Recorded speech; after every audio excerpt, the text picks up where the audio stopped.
Դանիելյան, կխնդրեմ ներկայացնեք ինչի համար եք եկել եւ ինչ եք ընտրել Արշալույս։ Մենք մեր գործընկերների հետ, պատգամավորների հետ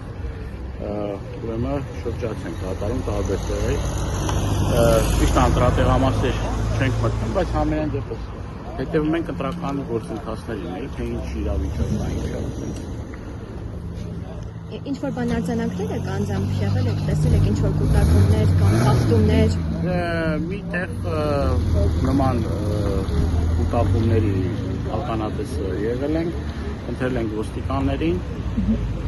Լեռնամերձ համայնքի մոտ, ընտրել ենք ոստիկաններին, որպեսզի նման երևույթներ դուրս չտան։ Շրջում եք դրա համար եք Արշալույսում, թե ինչ որ հատուկ։ Շրջում ենք, մենք հատուկ ինչ որ բան չէ, շրջում ենք տարբեր տեղերով, մեր աչքով տեսնել իրավիճակը ինչ իրավիճակ է։